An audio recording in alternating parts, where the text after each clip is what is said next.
read to you, or I'm going to have her. Uzo, why don't you read to us this paragraph? We talked about child abuse, maybe this paragraph that dealt with a direct incident that happened in the life of this young lady, that showed the impact of what a young girl in a family could go through. These are some of the things that happens in families all over. And sometimes we don't want to talk about it.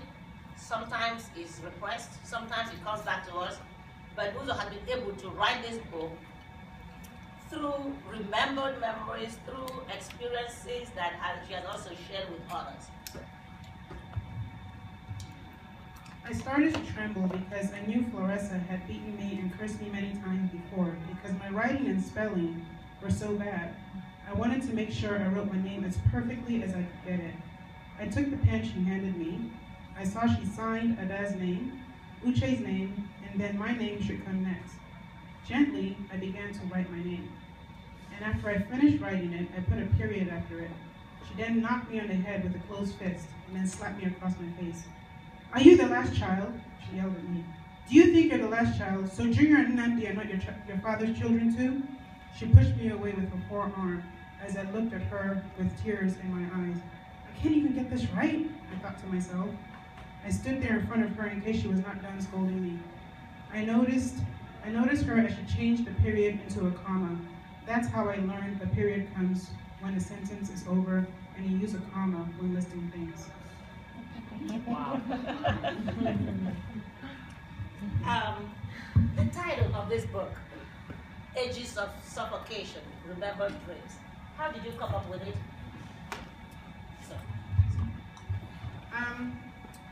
Well, it's actually in two parts. Ages of Suffocation, I picked that title because of the way I wrote the book. I wrote the book with Alma living in three different times in her life, as a child, as an adolescent, and as an adult. So in each time period, it shows a profile picture, and in that profile picture, it shows the ages. So each age, she had moments of suffocation of a sort, you know, whether it's dealing with marital affairs or whether it's dealing with stepmother and abuse and things of that sort. So that's how I picked the title, Ages. In each age, she dealt with suffocation. And Remember Dreams, I was kind of referencing, dreams aren't always true. Sometimes dreams can become true, and sometimes dreams aren't always true, which is exactly what this book is about. It's a mixture of both. What I found amazing about this book is I have a long-term friend who read the book and could not understood some of it to be fiction, some of it to be based on personal experiences. He's an instructor in a college, and he would actually like to use this book as a teaching point. And I asked him, what teaching point? What could you possibly find to use as a teaching point in this book? And he said, the love story section, that there is actually a love story in this book. And the way he noticed, or Nigerian men were described as great lovers, was quite interesting to him. The Nigerian men he knew, he did not think it could be done this way. I said, what section? So can you share with us why you think this story is a love story? Yes? Or why it is a love story? Well, I think just like with any part of life, you grow up, every woman grows up wanting to have, you know, some kind of passion or love in her life. So you can't be an adult and never have had love in your life. So the book would not have been complete without, you know, sharing those experiences, you know, the beginnings of love, the butterflies in the stomach, the dating, the partnership, and things of that sort. And then, you don't walk off into the sunset. You know, every relationship has their struggles, and you find that when you read the book, you can relate to some of their struggles. It may not be the exact same experience, but however, the feelings can be very similar. How you felt when your partner treated you a certain way is usually the same, whether it was being unfaithful or whether, you know, he's not helping with the bills, or whatever the case is. It's a feeling that you can relate to. So I felt it was important to share a sort of suffocation of a sort, you know, things that you deal with. But that's what I felt was important to add. So this book is really about how a young girl grows up, both in Nigeria and here. How has this book impacted you as you wrote it? Well, I found that I have been given a privilege into other people's lives, especially people I don't know. Like I mentioned earlier, a young lady coming to me and opening up to me about her own experience, and hers was just pure nonfiction. Everything was just pure. She was very emotional. She was touched. She was just open, and she felt comfortable enough to do that. And it's just not one person. It's happened to me several times. So I find that I'm privileged to be able to hear those types of stories from some of my readers, which is a way it's impacted me, and it's given me a platform to be able to encourage people I ordinarily would not have been able to do so. Just based on, I'm no expert, this is my first book, but I knew how I felt when I wrote the book. I wasn't writing the book hoping, oh my God, I want to be, you know, a speaker, I want to be a motivational speaker. No, I just got my feelings out, but somehow it has impacted some of my readers, so that's a huge change in my life. Maybe I should ask some of you, I'm not done with questions, I have a few more, but maybe I can have you throw out some questions to us to take some of the angle of questioning. Anybody wants to ask Uzo something right away? Like from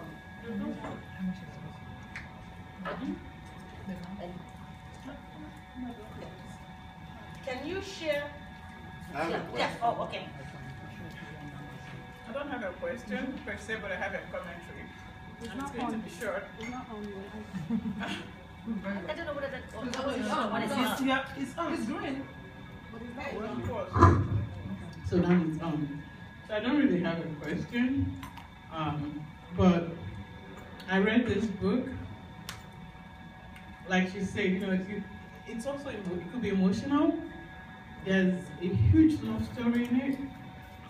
What I did when I started reading it was a little bit difficult, but it was such an easy read. When I ended it, the way it ended, I'm like, yes! What is the sequel? So, Uzo, what is the sequel? Well, initially I started writing it. I have bits and pieces, but I made a decision to put it on pause for now because I've been advised by different parties, you know, to try to focus on this book in terms of, you know, giving it my all, because what happens is when I put my next focus strictly into the next book, then this loses, you know, its own time to get it out to as many people as possible. So the sequel is not going to be too far behind, but for now I just have to try to focus on this book for now. You have the question. Yes.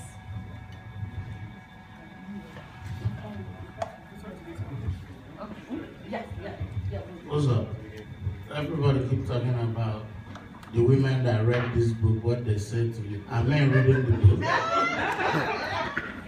Absolutely, yes, men. I'll tell you a story. That's my husband over there on my phone with the hat. Did you read the book?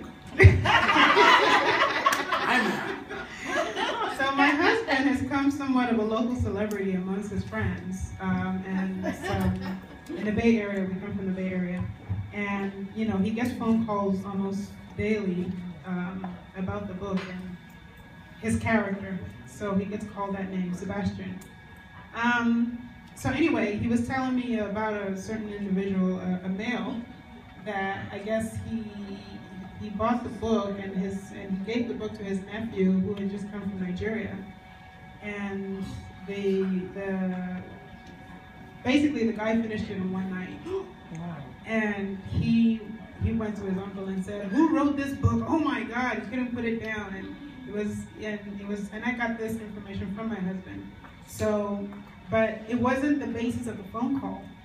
You know, the phone call, yes, it says the book is very interesting. It's a page turner. It's great. However, you know, so those kinds of conversations come up. You know. But yes, man, are we? It's very easy. It's an easy read, and I think I encourage men to read it because it gives you an insight into a little bit into the way a woman feels and things. It'll have you a little bit emotional per se in terms of how a man may think and how a woman is reacting to his thinking, and vice versa. You know, why a woman may do something based on a man's actions. You know, so it's entertaining. And just to quickly make a comment, Uzo has also been invited to the Silicon Valley African Film Festival to get an Innovators Award. Someone read the book, and they're giving out awards for innovators. So we will be going there next weekend to do that. So it is it's a compelling read. It's an easy read, but it is a page turner, and that is usually what movie makers and people like that like to see. Something that will go quick, that will sell, and that will be compelling. Any more questions? Or Uzo, you have any comment? So that one more comment you want to make? Just a quick one. I think I already made reference to it earlier. Is that, you know, again, the book does bring out emotions. It's everybody can have a thought about what it is that they want to do in life. I think I want to do something next. I want to start a new hobby. But when you think about something, or it's different from when you have an emotion. This book has the ability to give you an emotion you never thought you had, or that you thought was suppressed. So even if the emotion is fear or anger or frustration or hope or whatever the case is, it's an emotion nonetheless. So when you have an emotion, you're more likely to accomplish a goal than when you think about something. And this book has done that for some people, where they feel like, I want to write a book. You feel like you can write a book. You feel like, you know what I want to do is I want to help young girls out there who may be suffering. You know, people open up and say, you know what, this child went through something. This will open up to the kind of behaviors that are happening in homes, so you're more aware of the abuse that can happen. So it opens up emotion. So I encourage you to read the book, if nothing else, for that purpose. We have about 10 more copies here, so. Anyway, one more question further. Yes. Have you thought about making a movie out of this? Well, a short story movie? Well, that's hopefully what can potentially come out of the film festival. Through exposures and people reading it and stuff like that, that's how you get that out there. Because, like I said, it is short, compelling, and a quick turner, and that is the kind of thing that could be done into a movie. So, yes, yes. That's not precisely. Yes. Okay. All right then. So one more before we get to the next flourishing up. Yes. My question was: has rereading the book caused you to think differently about the events you wrote about them? Yes and no. That's a yes and no question. Whenever I read the book, every time I find out something that I either should have elaborated more on, but I have not read anything that I feel I should not have put out. I feel very comfortable with everything I put out because it's true to how I feel. Very, very true, and I'm comfortable about that. The book is not written to hurt anyone else. It is just a point of view. It doesn't mean that it's the only point of view. The best way I describe the book is, for the true events in there, a person is looking at a house. You have a house, you have one person looking on one side, the other side, the back, and the front. And you tell each person to describe the house. Everybody's going to have a different description of the house, but it's still the same house. So this book is just my point of view about